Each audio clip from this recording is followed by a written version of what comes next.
Bismillahirrahmanirrahim. Alhamdulillahi rabbil alamin, wassalatu wassalamu ala asyrafil anbiya'i wal mursalin sayyidina maulana Muhammadin wa ala alihi wa sahbihi ajma'in. Qala al-musannif al-imam Abu Hamid al-Ghazali rahimahullah wa nafa'ana bi ulumihi fid dharain amin. Adapun rukuk dan sujud, maka sayogianya semestinya untuk kamu perbaharui ketika itu akan mengingat kebesaran Allah yang maha suci.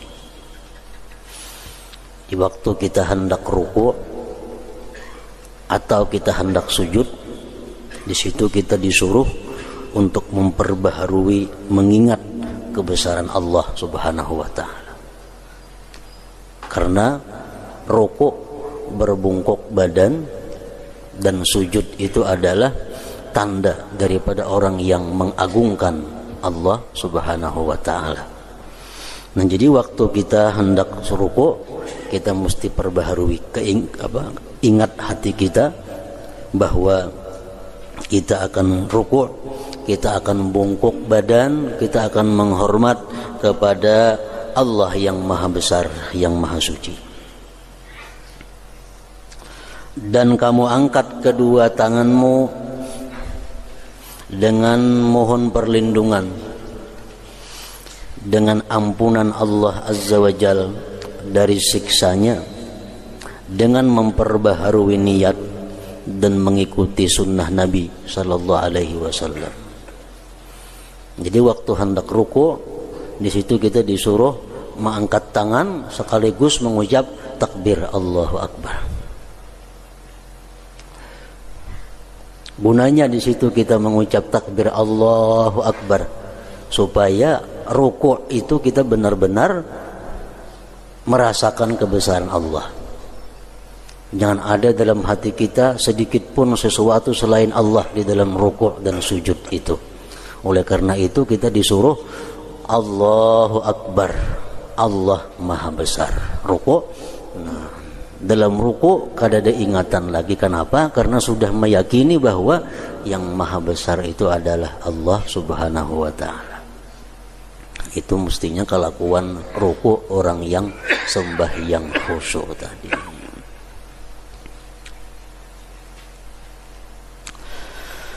Kemudian kamu mulai lagi. Di waktu rukuk itu kita mulai dengan menghinakan dan merendahkan diri kepadanya dengan rukukmu itu.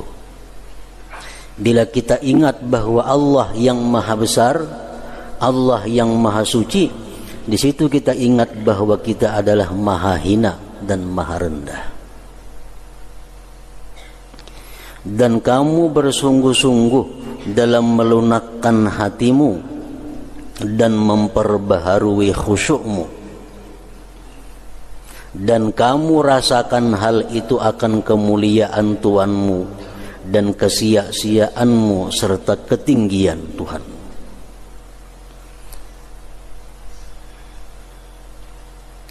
Untuk menetapkan hal itu di dalam hatimu, supaya dalam hati ini kita bisa tetap bahwa kita ini tidak ada apa-apanya, yang ada hanya Allah yang maha besar. Nah, untuk memperkuat itu, kamu minta tolong kepada lidahmu dengan mengucap Subhana Rabbiyal Azim. Subhana Rabbiyal Azim, maha suci Tuhanku yang maha agung. Jadi ucapan kalimat Subhana Rabbiyal Azim itu adalah untuk menambah sesuatu yang ada di dalam hati daripada mengagungkan Allah Subhanahu wa ta'ala dan merasakan kehinaan, ketiadaan diri sendiri. Subhana Rabbiyal Azim. Sebahagian ulama mengatakan sunat dibuat wa bihamdih. Subhana Rabbiyal Azim wa bihamdih. Ada sebagian ulama lagi mengatakan kada sunat berbuat wa bihamdih, itu cukup Subhana Rabbiyal Azim. Begitu kita mengucap Subhana Rabbiyal Azim, Maha suci Tuhanku yang Maha Agung, maka sucikan Tuhanmu dan kamu saksikan kebesarannya. Sesungguhnya Dia lebih besar, agung dari setiap yang besar. Hal itu kamu ulang-ulangi di dalam hatimu agar kamu menguatkannya dengan ulangan itu. Sebagaimana kita sunat mengulang-ulang Subhana Rabbiyal Azim tadi. Kita sunat mengulang Subhana Rabbiyal Azim supaya dalam hati pun mengulang-ulang juga akan menyaksikan kebesaran Allah Subhanahu wa ta'ala.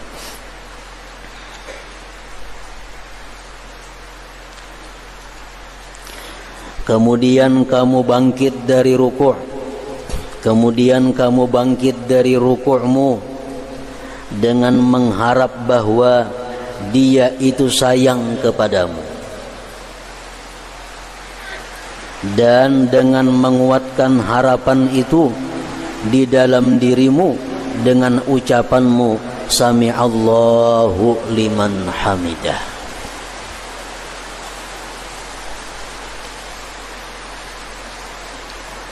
Semoga Allah mendengar orang yang memujinya. Jadi waktu kita mengucap Sami Allahu liman hamidah, kita sudah paham artinya bahwa Allah mendengar orang yang memujinya. Dalam hati kita di situ ada berharap bahwa kita ini disayangi oleh Allah. Nah, waktu mengucap Sami Allahu liman hamidah, dalam hati ada harapan bahwa aku ini disayang oleh Allah.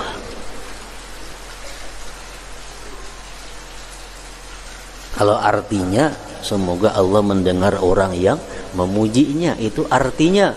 Tapi kalau rasanya minta supaya disayang oleh Allah, yakni Dia memperkenankan orang yang bersyukur kepadanya. Kemudian kamu iringi syukur yang menghendaki penambahan itu dengan kamu baca Rabbana lakal hamdu. Ada riwayat yang menyebut Rabbana walakal hamdu.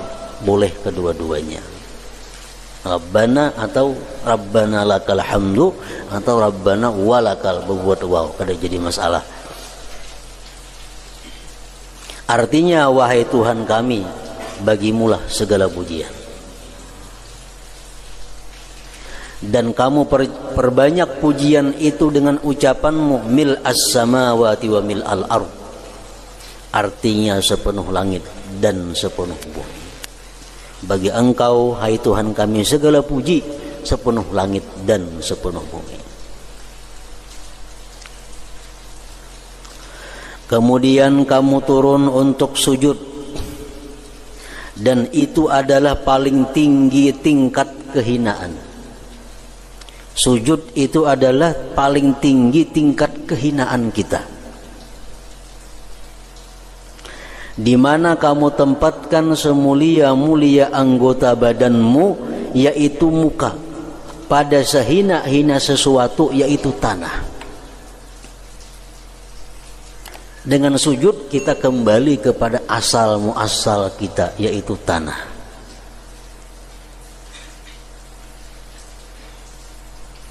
Jika mungkin bagimu untuk tidak meletakkan pemisah antara keduanya, lalu kamu sujud di atas tanah, maka lakukanlah. Itu lebih baik. Sunat lagi hukumnya. Kalau kita hakun sujud kada berdetikarang di tanah wara. Macam Sayyidina Umar bin Abdul Aziz, khalifah pertama Amirul Mukminin di abad pertama, beliau waktu sujud kada mau sujud di sajadah, kada mau sujud di hambal, mesti harus di tanah, karena itu lebih menunjukkan kehinaan seseorang.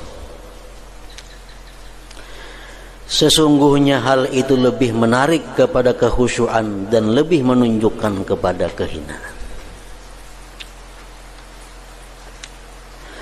Apabila kamu letakkan dirimu di tempat kehinaan, maka ketahuilah bahwasanya kamu telah menempatkannya di tempatnya.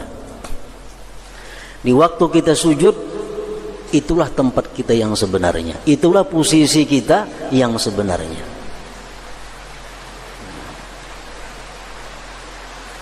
Apabila kamu letakkan dirimu di tempat kehinaan, dahi diandak di tanah tadi, maka ketahuilah bahwasanya kamu telah menempatkannya di tempatnya. Dan kamu kembalikan cabang kepada asalnya. Artinya apa? Kalau diri kita ini kaya, kalau diri kita ini mulia, kalau diri kita ini berilmu, itu hanya cabang, itu hanya mendatang. Yang sebenarnya diri kita adalah tanah, ada apa-apa. Nah, dengan adanya sujud kita kembalikan cabang kepada asalnya. Itu maksudnya. Karena sesungguhnya kamu diciptakan dari tanah dan kepadanya pula kamu kembali.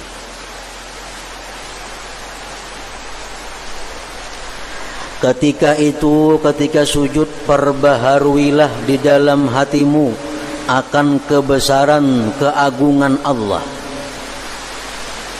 Dan katakanlah subhana rabbiyal a'la. Artinya maha suci Tuhanku yang maha tinggi. Ada lagi pendapat ulama fikih mengatakan sunat ditambah wa bihamdi. Subhana rabbiyal a'la wa bihamdi. Ada mengatakan kada sunat, cukup subhana rabbiyal a'la. Kada jadi masalah itu. Maha suci Tuhanku yang maha tinggi. Makanya ada istilah orang yang sering kali sujud, dia akan ditinggikan Allah Subhanahu wa taala derajatnya baik di dunia apalagi di akhirat. Karena bacaan sujud itu apa? Subhana rabbiyal a'la. Maha suci Tuhanku yang maha tinggi. Dia banyak sujud kepada Allah, Allah tinggikan derajatnya di dunia dan di akhirat.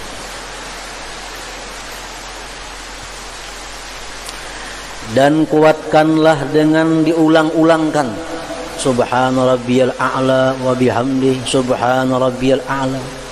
Karena sekali bacaan itu lemah pengaruhnya.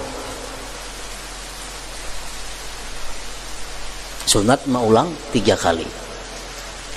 Apabila hatimu telah lunak, sudah merasa bahwa benar-benar hina, sudah merasa bahwa kita kembali kepada asalnya sujud, dan hal itu telah jelas, maka hendaklah kamu benarkan harapanmu terhadap rahmat Allah. Di waktu kita sadar tentang hinanya diri kita, di situ kita disuruh berharap rahmat Allah. Karena sesungguhnya rahmatnya Allah itu bersegera kepada kelemahan dan kehinaan. Allah kadang akan mengabulkan, kadang akan memberikan rahmat kepada kita kalau dalam hati kita sedikit pun ada mengandung kesombongan. Allah kadang akan memberikan rahmat kepada kita kalau dalam hati kita ada merasa kesucian. Allah akan mendatangkan rahmat kepada kita di waktu kita merasa bahwa diri kita ini hina, diri kita penuh dengan dosa. Nah, di saat itu Allah akan memberikan rahmatnya. Allah akan melapangkan kesusahannya. Karena sesungguhnya rahmatnya itu bersegera kepada kelemahan dan kehinaan. Kita ingat kisah Nabiullah Yunus alaihissalam. Nabiullah Yunus seorang nabi. Nabi, arti nabi itu jelas sudah maksum minaz dzunub, terpelihara daripada dosa. Nabi kada mau berdosa. Nah, begitu Nabi Yunus dalam kesusahan, dalam kesengsaraan, di dalam laut, di dalam iwak lagi,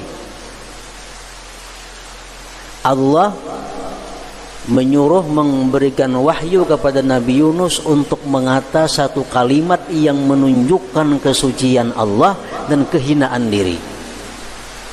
La ilaha illa anta subhanaka inni kuntu minaz zalimin.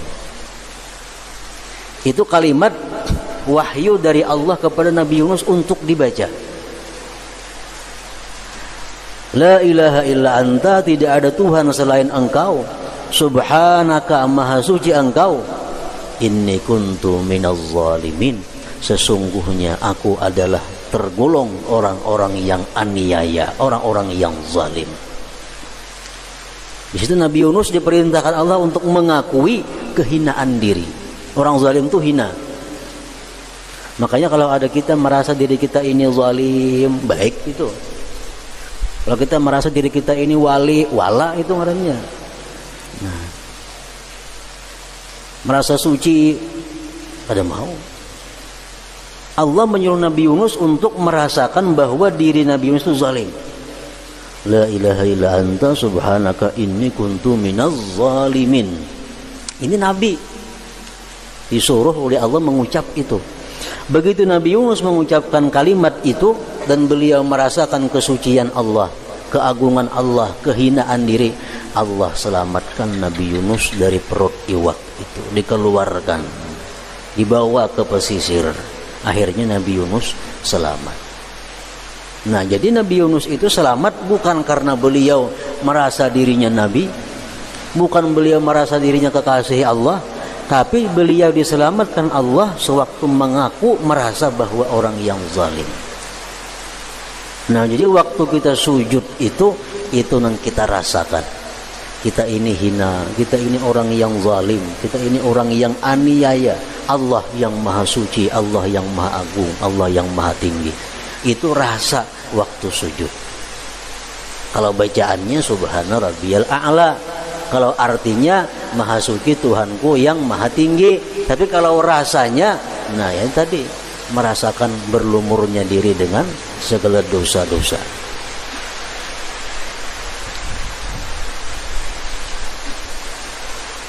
Di dalam kitab Al-Hikam, di situ disebutkan bahwa doa itu sangat baik apabila sebelum berdoa itu kita bertawassul dengan kepakiran kita, dengan kepakiran kita. Allahumma inni as'aluka bifakri ilaika. Ya Allah, aku minta kepada Engkau dengan kepakiranku kepada Engkau. Nah, berarti kita mengaku bahwa kita ini fakir. Kita mengaku diri kita ini berhajat kepada Allah. Allahumma inni as'aluka bifakri ilaika. Ya Allah, aku minta kepada Engkau dengan kepakiran yang ada padaku. Paling baik bertawassul menurut pengarang hikam itu adalah bertawassul dengan kepakiran diri.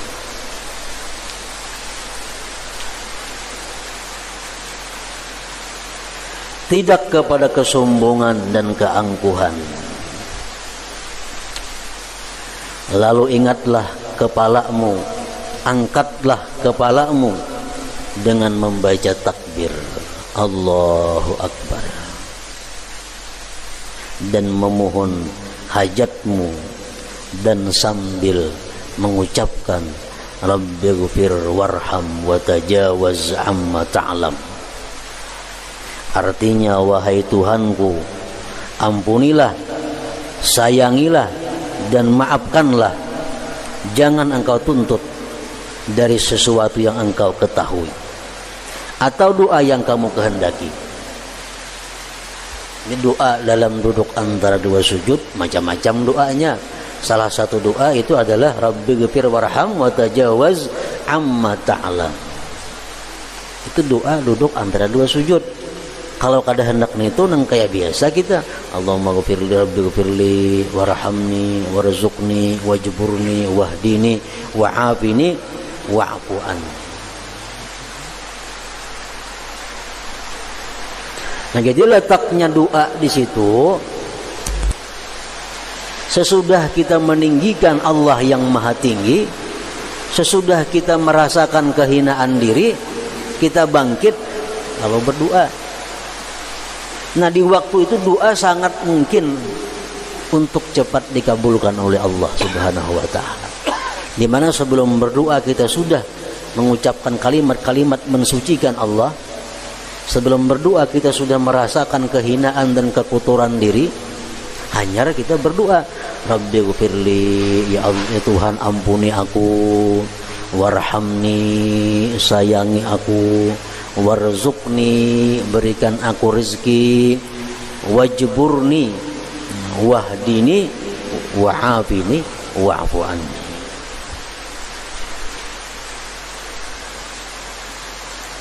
Kemudian kuatkanlah perendahan diri itu dengan mengulangi, maka kembalilah ke sujud yang kedua kali seperti yang demikian itu juga. Nah, sujud yang kedua sama dengan sujud yang pertama. Kita mensucikan Allah yang maha tinggi, kita merasakan kehinaan diri kita.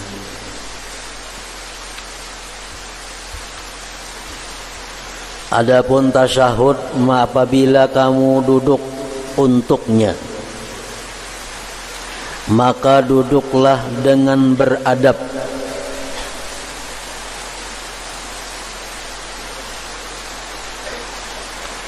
Maka duduklah dengan beradab dan jelaskanlah bahwa seluruh salawat dan kebaikan-kebaikan, yaitu akhlak yang suci, adalah bagi Allah.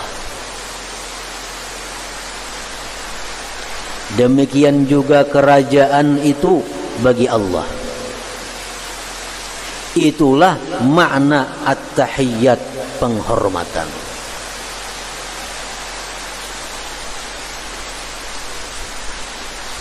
Kita baca at-tahiyyatul mubarakatus salawatut tayyibatu lillah.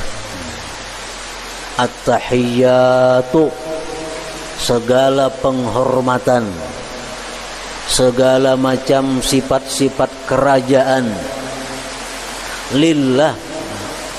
At-tahiyyatu, segala macam penghormatan, segala macam sifat-sifat kerajaan, al-mubarakatu, yang penuh berkah, yang penuh dengan kebaikan. As-salawatu tayyibatu, sembahyang-sembahyang. At-tayyibatu, kalimat-kalimat yang indah, kalimat-kalimat yang suci. Lillah, itu hanya milik Allah, itu hanya bagi Allah. Nah, itu yang sempurna. Amunnya dibacanya at-tahiyyatu lillah, boleh aja juga. Anak ringkas misalnya at-tahiyyatu lillah, boleh. Dimana yang bagus ya tadi at-tahiyyatul mubarakatus salawatut tayyibatu lillah.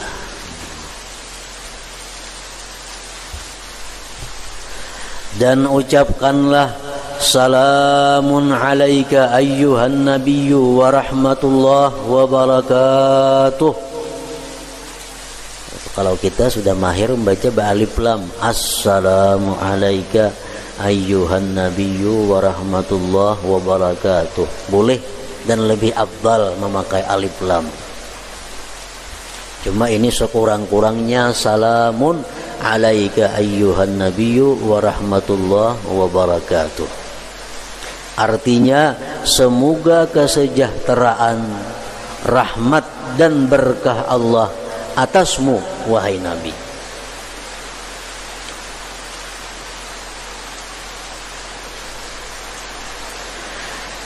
Dan benarkanlah cita-citamu bahwasanya salam itu sampai kepada beliau. Waktu kita mengucap assalamu alaika ayyuhan nabiyyu wa rahmatullah wa barakatuh, kita dalam hati meyakini bahwa yang kita ucapkan itu sampai dan didengar oleh Rasulullah. Karena kalimatnya assalamu alaika, atas engkau, berarti mendengar orangnya, bukan atasnya. Jika assalamu alaihi, nah salam atasnya, itu bisa kadang mendengar, bisa jauh. Tapi kalimat adalah assalamu alaika, artinya kesejahteraan, rahmat dan berkah atasmu wahai Nabi. Jadi begitu kita mengucap itu, kita mesti meyakini di dalam hati, kita merasakan dalam hati kita bahwa beliau mendengar ucapan kita itu. Ucapan kita sampai kepada beliau. Nah, itu perasaan dalam hati. Jadi dalam sembahyang setiap kali bacaan itu ada bacaan yang kita baca, ada pemahaman yang kita pahami, ada perasaan yang kita rasakan. Jadi khusyuk itu mesti kumpulan daripada yang tiga. Bacaannya kita baca, pahamannya kita pahami, rasanya kita rasakan.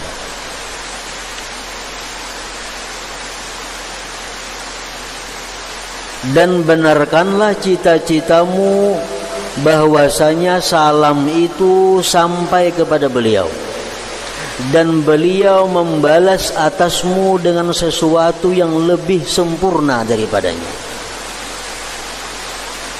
Kita merasa, walaupun kita kadang mendengar, cukup merasa, kita merasa bahwa Nabi kita menyahut salam itu. Lain halnya dengan Habib Ali Khala Qasam. Beliau setiap kali mengucap assalamu alayka ayyuhan nabiyyu wa rahmatullahi wa barakatuh, beliau kada beampih kecuali sidin mendengar seorang talinga sidin Rasulullah menyahut. Kalau kita cukup merasa, kita merasa bahwa Rasulullah mendengar, Rasulullah membalas. Jadi Habib Ali Khala Qasam itu kalau nyesin membaca tasahud panjang. Bila kada sin mendengar sahutan Nabi hanya ampe assalamu alayka ayyuhan nabiyyu wa rahmatullahi wa barakatuh. Assalamu alayka ayyuhan nabiyyu wa rahmatullahi wa barakatuh. Diulang-ulang sampai karena sin mendengar seorang bahwa Rasulullah menjawab, hanya berpindah kepada selanjutnya.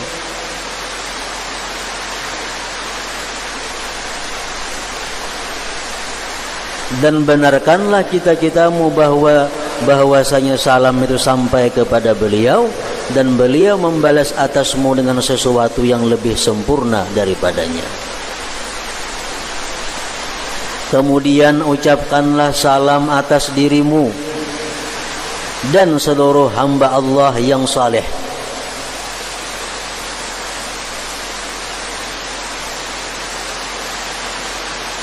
Kemudian cita-citakanlah bahwasanya Allah yang Maha Suci membalasmu dengan salam yang sempurna dengan sejumlah hamba-hamba Allah yang saleh.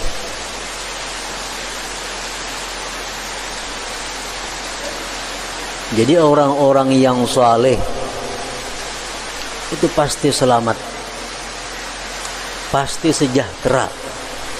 Salam itu artinya sejahtera. Selamat artinya sejahtera. Orang yang saleh itu kehidupannya pasti sejahtera. Kenapa sebabnya? Karena setiap hari dia didoakan oleh jutaan manusia.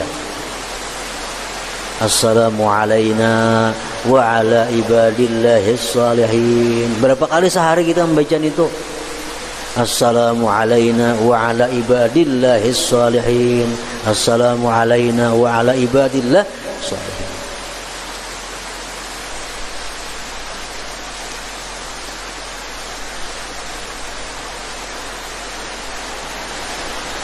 Kemudian bersaksilah bagi Allah Ta'ala dengan kemahaasaan dan bagi Muhammad nabinya sallallahu alaihi wasallam dengan risalah menjadi rasul, dengan memperbaharui janji Allah yang maha suci dengan mengulangi 2 kalimat syahadat dan mulai berlindung dengannya. Asyhadu an la ilaha illallah wa asyhadu anna Muhammadar Rasulullah. Nah, di situ kita tujuannya adalah memperbaharui i'tikad kita, memperbaharui keyakinan kita, memperbaharui syahadat kita. Asyhadu an la ilaha illallah, aku bersaksi bahwa tidak ada Tuhan selain Allah, dan aku bersaksi bahwa Muhammad adalah Rasulullah. Kemudian berdoalah di akhir salatmu dengan doa yang maksur, doa yang diajarkan Rasulullah sallallahu alaihi wasallam. Di situ kita boleh berdoa apa aja boleh. Sudah kita bersyahadat tadi, kemudian sudah salawat atas Nabi sallallahu alaihi wasallam, asyhadu an la ilaha illallah wa asyhadu anna Muhammadar Rasulullah. Allahumma shalli ala sayyidina Muhammad wa ala ali sayyidina Muhammad kama shallaita sampai habis, innaka Hamidum Majid. Nah, sesudah itu kita berdoa bebas. Doa apa aja. Cuma ulama-ulama fikih mengatakan yang paling baik itu doa yang pernah diajarkan oleh Rasulullah sallallahu alaihi wasallam. Kemudian berdoalah di akhir salatmu dengan doa yang maksur.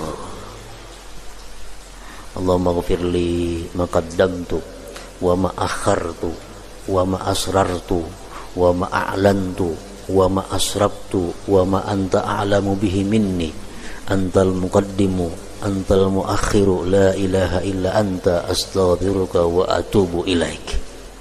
Salah satu doa yang diajarkan Rasulullah. Allahumma ghfirli, ya Allah ampuni aku, ma qaddamtu, dosa-dosa yang telah lalu. Artinya lain lawan rasanya. Kita mengucapkan itu, kita paham artinya, rasanya ada berharap, rasanya ada malu, rasanya ada menyesal. Allahumma ghfirli ma qaddamtu, ampuni dosa-dosa yang telah lalu, wa ma akhartu, dosa-dosa yang akan datang, dosa-dosa yang akan datang, wa ma asrartu, dosa-dosa yang tersembunyi, dosa-dosa dalam hati, dosa-dosa yang kadang diketahui oleh orang, wa ma a'lantu, dan dosa-dosa yang terbuka, dosa-dosa yang diketahui orang, minta diampuni juga kepada Allah. Wa ma anta a'lam bihi minni, dan dosa-dosa yang kamu lebih tahu dengannya daripadaku. Mungkin ada dosa-dosa yang kita sudah lupa, mungkin ada dosa yang kita kada ingat lagi untuk tobat. Nah, kita minta ampun kepada Allah. Wa ma anta a'lam bihi minni, antal muqaddimu, engkau maha mendahulukan, wa antal muakhir, engkau maha mendudikan. La ilaha illa anta, tiada Tuhan selain engkau, astaghfiruka, aku berminta ampun kepada engkau, wa atubu ilaik. Ingat situ paling sedikit doa. Oleh para ulama fikih disebutkan lagi, baiknya ditambah dengan doa yang diajarkan oleh Nabi kita juga, seperti Allahumma tsabbit qalbi ala dinika wa ala ta'atik. Ya Allah, tetapkan hatiku atas agama engkau dan taat, sehingga dalam keadaan susah hati kada berubah daripada agama Allah dan taat kepada Allah. Dalam keadaan susah, dalam keadaan bahagia, gembira, tetap dalam agama Allah dan taat kepada Allah. Allahumma tsabbit qalbi ala dinika wa ala ta'atik. Ada lagi ulama mengatakan sunat lagi menambah dengan doa yang diajarkan Rasulullah juga. Allahumma inni a'udzubika, ya Allah aku berlindung dengan engkau, min azabil qabri, dari azab kubur, wa min azabin nar, dari azab neraka, wa min azabil mahya wal mamat, daripada azab, daripada fitnah, wa min fitnatil mahya, daripada fitnah kehidupan dan fitnah kematian, wa min fitnatil masihid dajjal, dan daripada fitnah masihid dajjal. Nah, jadi doa-doa itu seapa banyaknya, kadar banyak doa itu macam-macam doa nih. Yang penting doa itu jangan sampai panjang pada tasahudnya. Jangan sampai doa panjang daripada tasahudnya. Jadi kita ukur mulai at-tahiyatul mubarakatus salawat sampai tadi salawat. Nah, itu doa. Jadi doa jangan lebih panjang daripada tasahudnya. Kemudian berdoalah di akhir salatmu dengan doa yang maksur, disertai dengan merendahkan diri, khusyuk, memohon dan berdoa dengan sungguh-sungguh, membenarkan harapan dengan diperkenankan. Kalau kita berdoa Allahumma ghfirli misalnya ma qaddamtu wa ma akhartu wa ma asrartu wa ma a'lantu, tapi hati kita kada berdoa. Allah berkata kepada malaikat, ya Tuhan, hai malaikatku, tuh lihat hamba itu istahza'a bi, dia maulu-ulu aku. Allah memberitahu kepada malaikat, hai malaikatku, tuh lihat hamba itu maulu-ulu aku. Karena mulutnya mengatakan Allahumma ghfirli, ya Allah ampun, tapi hatinya kadang-kadang minta ampuni kepada Allah, hanya mulutnya.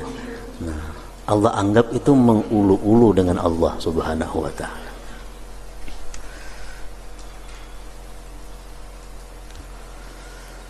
Nah, jadi mesti membaca doa tadi paham yang dimaksud, ditambah paham ada rasa lagi rendah diri, rasa khusyuk, mohon dan berdoa dengan sungguh-sungguh, membenarkan harapan dengan diperkenankan, dikabulkan. Sertakanlah dalam doamu akan kedua orang tuamu dan seluruh kaum mukminin. Nah, ini hanya dalam kitab Ihya yang kita temui. Dalam kitab lain belum ada ditemui. Dalam Fathul Qarib, dalam Fathul Mu'in, nah, dalam Parukunan adalah buat mendoakan ibu bapa di situ. Nah, Imam Ghazali mengatakan hendaknya sebelum salam sembahyang itu doakan juga kedua orang tua. Misalnya kita tuntung membaca doa tadi, kita akhiri dengan waf'al kadzalik biwalidayya wal muslimin. Waf'al kadzalik biwalidayya wal muslimin. Ya Allah, perbuatlah seperti yang demikian hamba minta tadi dengan kedua orang tuaku dan kaum muslimin. Nah, itu mestinya dibuat itu. Sertakanlah dalam doamu akan kedua orang tuamu dan seluruh kaum mukminin. Ini sebelum salam mesti itu dibaca. Waf'al kadzalik, perbuat olehmu ya Allah dengan demikian yang aku minta tadi. Biwalidayya wal mukminin, wal mukminin. Nah, dengan kedua orang tuaku dan orang-orang yang beriman. Ketika salam, tujukanlah salam itu atas malaikat dan hadirin, dan niatkanlah mengakhiri salat dengan salam itu, dan rasakanlah syukur kepada Allah yang Maha Suci atas taufiknya menyempurnakan ketaatan ini, dan berprasangkalah bahwa kamu itu berpisah terakhir kali dengan salatmu ini, dan barangkali kamu tidak hidup sepertinya. Nabi SAW bersabda kepada orang yang diberinya wasiat, salli salata muwaddi'in, artinya salatlah seperti salat orang yang mau meninggalkan, berpisah dengan dunia. Jadi ini berfungsi baik sebelum sembahyang dan sesudah sembahyang. Kalau sebelum sembahyang fungsinya adalah membuat sembahyang hati-hati, karena kita menganggap sembahyang yang akan kita lakukan ini sembahyang terakhir dalam hidup kita. Imbah ini aku belum tentu sawar sembahyang. Ini sembahyang lalu hati-hati. Tuntung sembahyang pun bahwa menganggap sembahyangku tadi sembahyang terakhir. Kalau kita hati kuat kepada Allah agar itu bisa diterima, nah, agar dimaafkan kesalahan kekurangannya. Jadi sabda Nabi yang mengatakan sembahyanglah kamu seperti sembahyang orang yang terakhir kali dalam dunia, itu berguna untuk di awal sembahyang dan di akhir sembahyang. Kemudian rasakanlah takut sesudah sembahyang dan malu karena kelalaian dalam salat. Dan takutlah bahwa salatmu tidak diterima dan kamu menjadi orang yang dimurkai karena dosa zahir atau batin, maka salatmu ditolak di hadapanmu. Dalam pada itu kamu berharap Allah menerimanya dengan kemurahan dan anugerahnya. Jadi sesudah sembahyang itu artinya bujur-bujur ada antara khauf dan raja. Takut kalau sembahyang ini ditolak Allah, namun tetap berharap bisa diterimanya. Makanya imbah assalamualaikum warahmatullah, assalamualaikum warahmatullah. Nabi kita menyuruh kalimat apa yang diucapkan mbah itu? Astaghfirullah. Pasti sudah tuh. Astaghfirullah. Sekurang-kurangnya astaghfirullah, astaghfirullah. Imbah sembahyang disuruh minta ampun, apalagi imbah berbuat dosa. Imbah sembahyang disuruh minta ampun. Kalau dalam sembahyang itu ada lupa, ada lalai, ada tersirat hati nang macam-macam. Yahya bin Wathab apabila sudah salat maka ia diam pada masa yang dikehendaki Allah. Lawas artinya diam. Maevaluasi sembahyang tadi, di mana kesalahannya, minta ampun lawan Tuhan. Di mana ada tadi merasa kebaikannya, bersyukur kepada Allah. Nah, sesudah sembahyang itu diketahui atasnya kesedihan salat. Ibrahim An-Nakhai setelah salat diam satu saat, seolah-olah dia sakit. Ini adalah perincian salat orang-orang yang khusyuk, yaitu orang-orang yang khusyuk dalam salat mereka, orang-orang yang memelihara salat mereka, orang-orang yang selalu salat, dan orang-orang yang munajat kepada Allah menurut kemampuan mereka dalam peribadatan. Maka hendaklah manusia itu menampilkan dirinya pada salat ini. Maka menurut kadar yang dimudahkan baginya, ia sayogianya untuk bergembira, dan atas sesuatu yang ia keluputan, maka sayogianya ia menyesal. Ini imbah sembahyang. Kita ingat tadi dalam ruku kita bagus, dalam ruku sujud merasa cocok sesuai aturan, nah kita gembira, kita syukur kepada Allah. Dan atas sesuatu yang ia keluputan, maka sayogianya ia menyesal. Dalam duduk antara dua sujud tadi kada ingat kepada Allah, nah menyesal. Dan dalam mengobati hal itu, sayogianya ia bersungguh-sungguh. Adapun salat orang-orang yang lalai, maka itu berbahaya, kecuali Allah meliputinya dengan rahmatnya. Sedangkan rahmat itu luas dan kemurahan itu melimpah, maka kita mohonkan kepada Allah semoga Dia meliputkan kita dengan rahmatnya dan menyiram kita dengan ampunannya, karena tidak ada perantaraan bagi kita kecuali dengan mengakui kelemahan dalam melaksanakan ketaatan kepadanya. Dari situ ketahuilah